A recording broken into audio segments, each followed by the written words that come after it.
My mom, she was like, not only was she my mom, but she was my best friend. I'm away at school, having all my classes and schoolwork, but also knowing that she's back home sick and all, was just, for me, it was just very difficult. So, yeah, just being able to see through this trial and suffering and the anticipatory grief and all, just being able to see the times of normalcy within the storm that we're walking through. At least for me, I feel like that's part of what got me through it and was, that helped me be able to, take the next step to be able to walk through this tough time.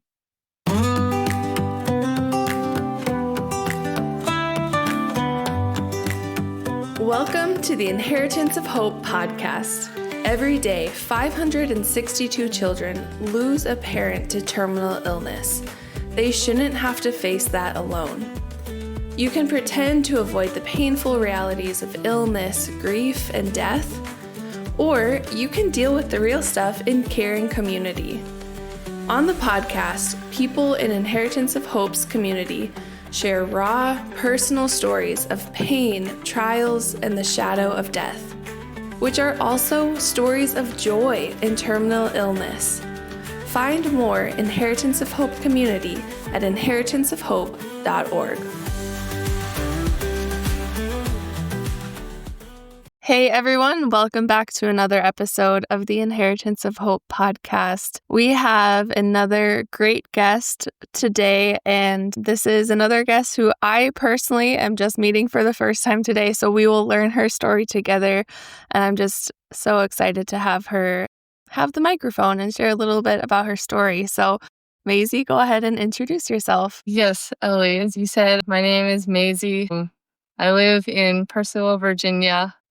I am a farm supervisor at View of Heaven Farm, which has a mission to employ individuals with special needs. And I have been working there for about 3 years now. Nice. That sounds like a great mission. Do you work on site there? Yeah, so I work at the farm 4 days a week. And then usually the second half of the year, from like May to December, we do a farmer's market where people can come out and they can buy our produce and baked goods because we also have a small bakery. Fun. Got a nice spread there. That's so cool. Well, obviously with the Inheritance of Hope podcast, we talk about families who have been impacted by illness. And so, yeah, you are no exception to that. I know your family has been impacted by this. So would you mind just telling your story to whatever depth you want to share of what illness has been like for you and your family? Yeah. So in March of 2021, my mom was diagnosed with glioblastoma. At the time, I was 22. I had two younger brothers who were both 20 and 18 at the time. Yeah, so my family had two college kids, one senior in high school. And so I left for school in like middle of January. And before that, my mom, to me, she seemed fine. Other than the little bit of sadness, maybe have your kid go back off to school after having them for Christmas and holidays and all that. But other than that, she seemed herself. But then eventually we kind of were figuring out that something's not right. Like when I would FaceTime with her, she wasn't able to actually look at me through the screen. And there were times she'd have just a damp washcloth over her forehead because she was just having really bad headaches. And then my dad would like be driving with her and like her reflexes were delayed. So she's, not stopping right at the stop sign, all of that stuff. And which of course on the road isn't necessarily safe because it causes everybody confusion. It's like, what is this person doing? So anyways, in February, the end of February was when my dad eventually took my mom to the ER because again, something wasn't right. So it was then in the ER was when they had found a mass in the frontal lobe of my mom's brain, and then had scheduled surgery like 3 days later to remove the tumor, or at least what they could of it, because it's in the brain, an important part of a person. Right. And then, like I said, in early March was when we got the news. And at that time, they had also given us a life expectancy of like 15 to 18 months, which unfortunately she did not surpass that, as she had passed away January 1st of that next year. But as she was going throughout her cancer, they had her do radiation and chemo. And eventually they found this system called Optune. It's these different electrical arrays that connect to the scalp, and it just puts these currents through the brain to try to reduce and prevent tumor growth. And so she had been on that, and that seemed to have been working, as there was no growth in the tumor when she'd go in for her scans. But then eventually, the end of October into the beginning of November, she was just declining. And at the time, I don't think we knew that she was gonna decline at that time, because I know my dad was away on his annual golf trip. So it's like none of us are there except for my aunt. But then my dad gets back, and then they had admitted her to the hospital. That was where she was declining cognitively because there was swelling in the brain, because her tumors had grown back again. Yeah, and then, like I said, January 1st of that next year, she passed. So, I mean, not even a year after being diagnosed. But then, for someone at least in college, as you can imagine, like my dad was texting us all of the stuff, I took her to the ER and just all the different news. And again, I had just started school. I was a month in, and receiving all of this. And I mean, as you can probably imagine, it's just really hard knowing that they're in Virginia and I was 40 minutes away at school, and just, really hard just hearing all the news. Yeah. But yeah, so I guess that's my family story. Thank you for sharing. That would be hard, obviously, no matter what. But I think being kind of out of that situation and a foot in both worlds of you're at school trying to acclimate and pay attention and do well in classes, but then this huge family life event is happening and you're not always able to be there. Yeah, how was that for you to not be there all the time in that year? Yeah, even before we were figuring that something wasn't right. I mean, in general, just being away at school was hard enough, as it was my first time living away from my parents and all of that. And my mom, she was not only was she my mom, but she was my best friend. And so even when I was in high school and living with her, we had all these different competition shows, that we just liked, and we'd watch them together, stay up. And because, I mean, we were both kind of night owls. Just in general, being away at school was hard. But then to add this on top of it, just knowing that, okay, I'm away at school, having all of my classes and schoolwork, but also knowing that she's back home sick and all, was just, for me, it was just very difficult. And it was just very difficult for me, even initially, with all of the communication through text. I'm doing my schoolwork or whatever, and I'm receiving the text. And so to an extent, it was hard, but it was also a bit distracting because I'm receiving these texts. And some of the times, I can just normal text, if a friend texts me, I can just let that go and look at that later. But it's this, I'm every time I would hear a ding, it's okay, I want to look at it to see, what's the new update Yeah. and all. But at the same time, I was thankful that my school was only 40 minutes away compared to my brother Joey, who was down at Virginia Tech. So that's like 3.5, 4 hours away. So it's a little bit of a distance, So I was just thankful for that because at the time I also didn't have my license, so I wasn't driving. And I had gone to school for early childhood education. So I'm in all of these school placements, student teaching. And so the fact that the two of them were, or even if it was just my dad, still able to come pick me up, drive me to the school. So being close that was definitely something that I was thankful for. But I mean, I feel like no amount of distance is gonna make it easier, harder. Like, it's always just gonna be, in my eyes, it's always gonna be hard.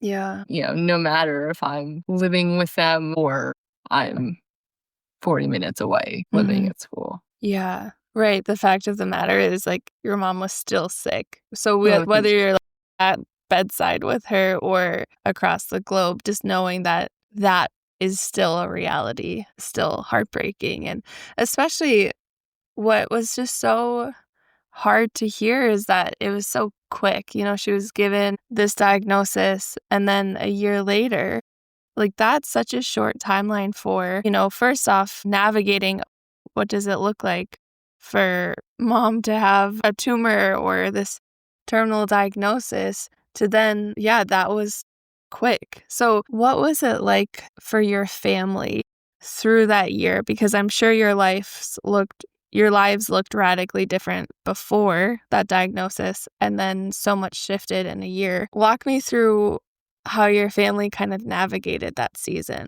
Yeah. So I guess to get a bit more of a background, my family they were spread out. So my dad is originally from the Portland, Oregon area, and my mom was from the Philadelphia, Pennsylvania area. So we had family West Coast, East Coast, Midwest. So of course, not all of them are able to rush to Percival, Virginia to be with my dad and my mom through all of this. I knew we put together a big email group conversation. And I know my one aunt, both her and my dad kind of took charge of that. And that was how we got the information out as to this is what's going on. These are all of the updates and all. I know for I guess both sides of my family, it's hard, knowing. Obviously for them, it's not their mom or like my dad's side of the family, like they're, still related to her, but it's not like it's their mother. But I know my mom's side of the family, it was a daughter and a sister. So I think my mom's side of the family, it was hard as well. But I think just having, I guess having our village of both sides of the family, but then I know there were times we would have the meal trains to be able to like have meals given to us and all. And so then just to see that part of the village just show up, and because I knew I had the village of both sides of my family, but then just to see everybody else who me and my family knew just outside of family, whether it was church or just friends or whatever, and just seeing all of them show up in this time of need with meals and coming over and spending time with my mom if it was her friends or whatever. So yeah, just being able to see through this trial and suffering and the anticipatory grief and all, just being able to see the times of normalcy within the storm that we're walking through. At least for me, I feel like that's part of what got me through it and was, that helped me be able to, take the next step to be able to walk through this tough time. Also, normalcy with just vacations And like, I know my mom and my dad would take lots of little, even if it was like just day trips or whatever, for him, again, to be able to be doing things with her in the midst of this, just this hard time. And no, but yeah, definitely having our families and our village just like come together and help in any way that they could think of to help that would be beneficial for our family. Yeah, like you said, meeting some of those tangible needs like food or just coming over and sitting or hanging out in those kind of in-between times. But I feel like having a village, a community is such a game changer no matter what kind of pain you're going through. But especially as something as difficult as what you and your family walked through, having people in your corner is really just such a key part of getting through difficult times. And I'm curious, what were some other things that you clung to when things were difficult or still are difficult? Obviously, grief is an ongoing, lifelong companion. What are some other things that really helped get you through that season? I mean, definitely my relationship with the Lord and just prayer and attending church. But then also my friends and being able to like talk with them, even if they haven't necessarily experienced it themselves, just having someone outside of my family to talk about it with. Not that I couldn't talk with my family, but I mean, especially, my dad or my mom. And, it's like, to an extent, it's like they're both going through this in their own way. They're going through their own pain and grief. I think I also just felt more vulnerable if I talked about it with a friend versus my family, just because for me, and I guess our family isn't necessarily ones that are going to like sit down and like talk about emotions and feelings together. I mean, that just wasn't our family, but just having other people that I could talk with and, to be able to process. And then when I eventually had started with the Inheritance of Hope's young adult group, I know that was a time that I put it on my calendar. It was a time like I was gonna show up, to an extent, like no matter what.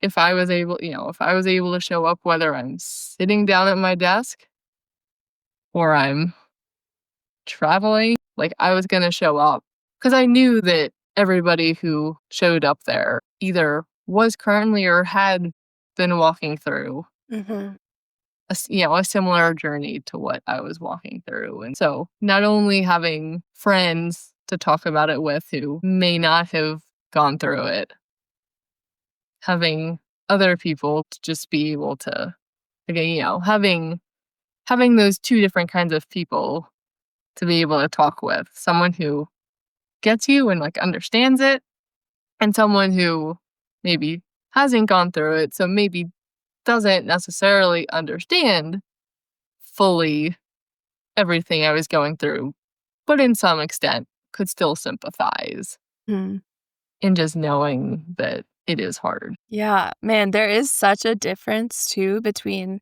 I know for me, like when I've been through some difficult things and I bring it to someone who loves and cares about me, I feel loved and cared for. But when I bring it to someone who loves and cares about me, but also has been through the same thing or something very similar, there's just some part of my soul that just like relaxes and feels safe to be like, you get it. And it's a different kind of intimacy and vulnerability of feeling so heard and understood by someone who understands the nuances without you having to say, here are the nuances. And so that's what I love about our Hope at Home groups is they are groups for people to meet with other people who get it without having to show up and have to like explain anything crazy. So I'm glad that you found that in the young adult group. Facing terminal illness is difficult enough, but you don't have to go through it alone. Whether you're at home, in a hospital bed, or on the road, join us. We are a community of people that get it.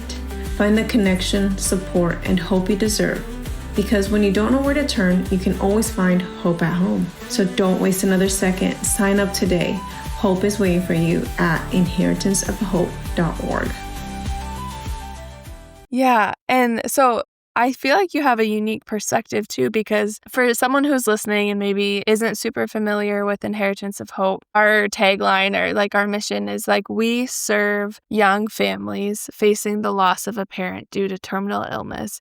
And what that family structure looks like is that they have a parent is diagnosed with something that has no cure or it will end at some point, even if it's a 6-month prognosis or 10 years, whatever. And then they have at least one child under the age of 18. And so what's unique for your family is that you all sounded like you were kind of on the tail end of it, where a lot of our families have kids who are like 3, 4, 5, or, all the way through high school too. But for, you to have one sibling who is 18 and kind of like hit that cutoff mark, I want to hear how you are still plugged in to the Inheritance of Hope community, because you're kind of in this niche area where you're a young adult. You've faced the loss of your mom. So you are very much ingrained in the people who come to Inheritance of Hope, but you're a little bit older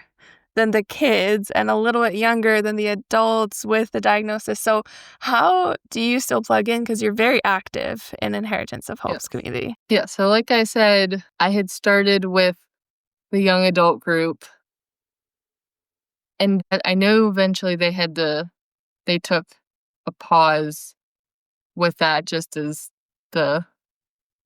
with all young adults, life gets busy. Yeah. And so then there really wasn't many people that was attending. So then they had like taken a break to try to to just, I guess, put their heads together, just try to figure out, okay, how can we better serve these young adults who may have varying schedules compared to the kids or teens. And then during that time, I had joined Jill's Just Show Up book club. And so I was a part of that and still am. And I know now I'm able to join that group a bit more because I know they switched their day from Wednesday to Monday.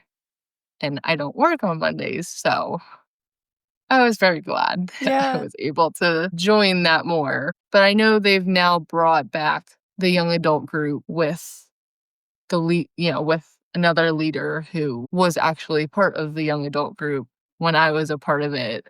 But then also I had volunteered when Inheritance of Hope did their Hope at Home weekends. I volunteered with those because once my mom passed, I had wanted to volunteer. And I volunteered for those just because for me, with just logisticals of trying to get on a plane and get to the legacy retreat was a lot easier. My commute was like 5 minutes. Like I'm walking over to my computer, opening it up, turning it on.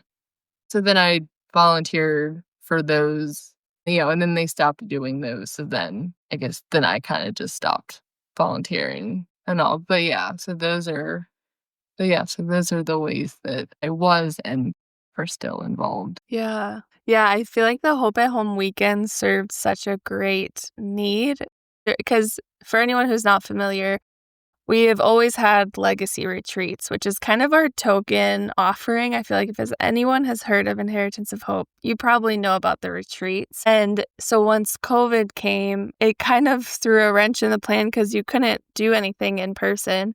And so they created these Hope at Home weekends to serve as like a virtual weekend retreat with other people. And you got sent boxes of goodies and it was so jam-packed with a lot of fun things and you didn't even have to leave your house. And so it feels similar to like the Hope at Home groups with how easy it is to join because you don't even have to leave your house. But you can also join if you're like, I don't know, I feel like we have people who join Hope at Home groups as they're like in the car, which I don't know if that's safe or not, but they can prop their phone up and join. But I love that you pointed out the Just Show Up book club because that feels like such a great entry point.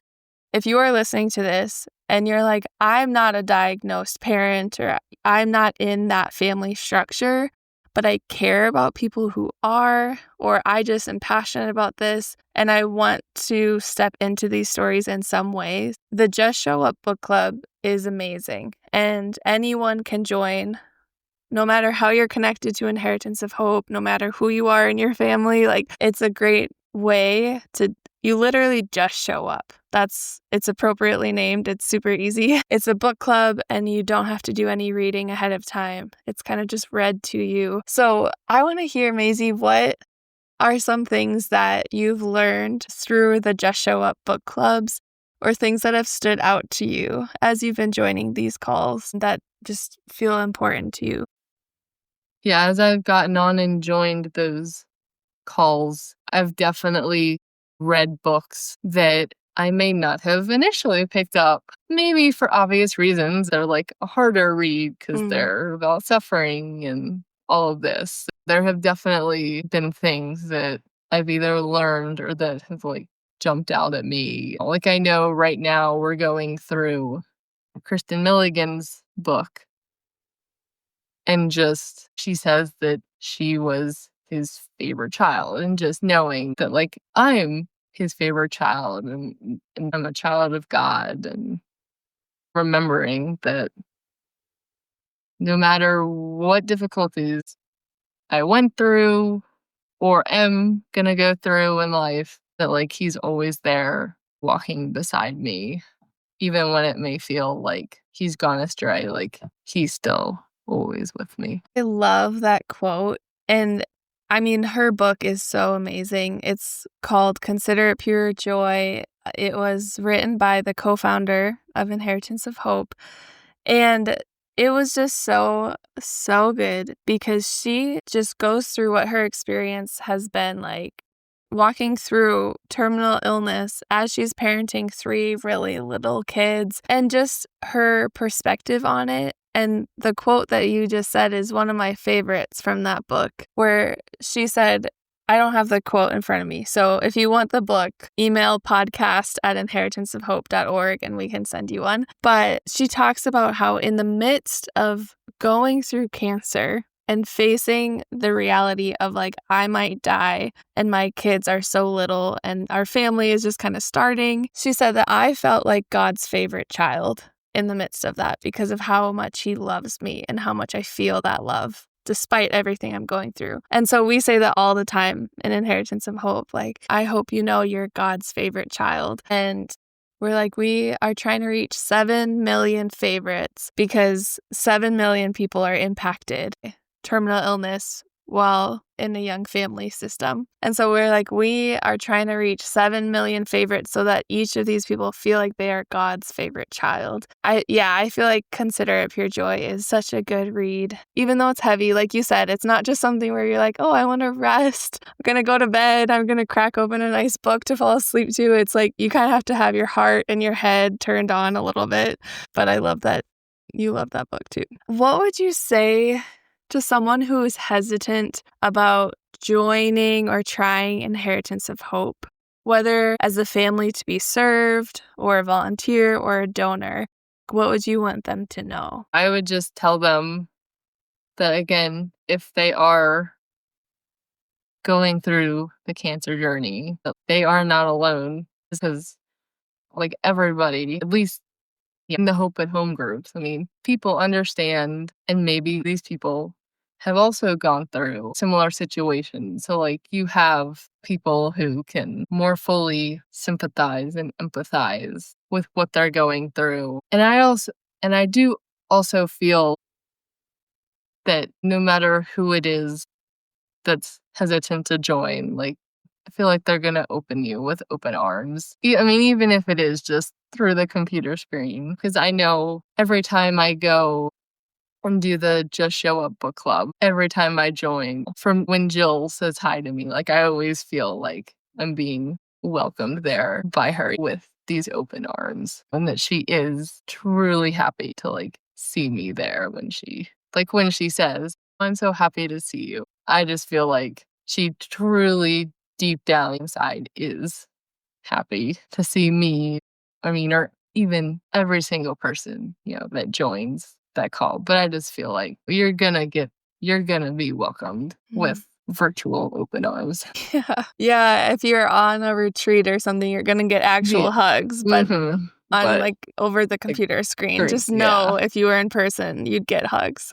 And that's so good because I feel like if you join Inheritance of Hope in whatever capacity, if you are joining as a volunteer, a donor, a family to be served, like you are going to have friends and cheerleaders in your corner with just such genuine people who truly care about you and are really excited to see you. Like when you're on the Hope at Home groups call or the Just Show Up book club or whatever capacity, you're going to have people who are like genuinely interested in your story and who really cares about you. And I think you just articulated that feeling really well. Normally ask this question at the beginning of the call, but I kind of forgot. But I was just going to ask, how would you describe your mom to someone who never met her? Yeah, so my mom, not to be biased or anything, but I mean, she was a pretty good mom. She also just really cared. She was very caring, living out her faith, and by her living out her faith to the fullest, that was showing me and my brother how we should live our faith. But back to her being very caring, not only was she caring, but just also very supportive in the sense that like when I was in school, high school, maybe even middle school, and then when I was at community college before going off to the 4-year college. And she was just, I mean, she, for me at least, was just very supportive because for me, it was harder with school and just everything. And so her being, very supportive in that and just wanting me to do my best and succeed. Mm. But I mean, again, outside of that, just, very caring, faith-filled person. I feel like, everybody that she met, I mean, she just loved them. And she was also just not, I guess, not self-centered. Like she would, she also loved and enjoyed, giving her time to different organizations and volunteering but just overall nice, caring, loving individual. And tell us her name. Her name was Nancy. Nancy. Well, Nancy sounds like an amazing person and obviously so I end every episode by asking whose legacy has impacted you and like who's been influential in your life. And I have a feeling it might be Nancy, but you can answer that however you want. Yeah, the person, or I guess I should say people, because I have 2 of them that have been influential, have just been my parents. Again, like I touched on, my mom helping me with my schoolwork and all of that, and just, giving her time when she could be doing other stuff, giving her time to help me with my schoolwork. Through that, I know she taught me just how to work hard, and persevere through things that are tough. And, and so then my dad, the way he's been influential is just with him being the caretaker, like taking care of my mom. Through him doing that, I mean, that just showed me, how to, deeply care for someone that I love, whether it's a spouse maybe later down the road or a really good friend or just anybody teaching me, how to really not just care for that person, but just deeply care for them and put them first in figuring out, like, okay, what do they need? How can I care for this person to the best of my ability? Yeah, which is such a good skill to learn, but it's so nice when it's modeled so well, where you see it and you just know that is the best example I could ever have, to see it in action when it's inconvenient, when it's hard, not just this idea of what it could look like, but seeing 2 people live it out and then therefore you wanting to live it out is so powerful. Yeah. Well, thank you so much for sharing a bit of your story. I know that was probably just the bullet point version, but really appreciate you sharing about your mom and how she impacted you and how you're just plugged into Inheritance of Hope. And hopefully someone else listening heard and will join the Just Show Up book club because of you. But yeah, thank you so much, Maisie. Thank you for having me.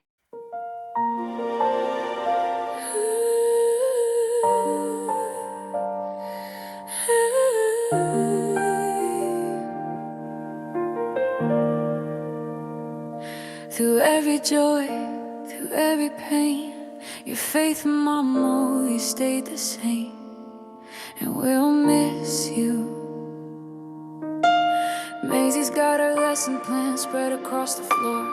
Teaching came so natural, it's what she was built for. Joey's tuning up his guitar, Nick's kicking up the dirt, and Dad's there in the kitchen finding peace through every hurt. We've been through storms and clearer skies, but God's been there through every fire. So we'll cherish each moment, hold it close and true. Keep loving God and our neighbors too. Through laughter and tears, through the joy and the ache, we'll trust in His hands with each step we take. And we're grateful for the love you left in every part. We'll cherish each moment with all our hearts. At Easter breaking up, we'll take the house and fill with song. Nancy's Polish cooking made the nights feel strong. From organ trips to family rides, each memory shines so bright. Every mile, every smile was grace wrapped in light. Her face still whispers when we pray. Love each other day by day. So we'll cherish each moment, hold it close and true. Keep loving God and our neighbors too. Through laughter and tears, through the joy and the ache, we'll trust in His hands with each step we take. And we're grateful for the love you left in every part. We'll cherish each moment with all our hearts. From the fields we ride to the songs we start, we'll keep loving God with all our hearts. From our songs to the rides to the prayers late at night, we'll keep walking steady in His light. So we'll cherish each moment, hold it close and true. Keep loving God and our neighbors too.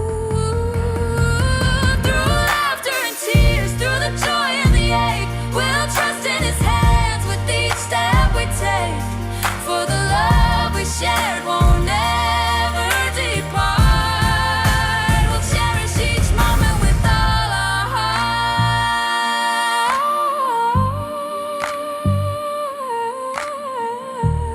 hearts. We'll cherish each moment with all our hearts. Through every joy, through every scar, we'll cherish each moment with all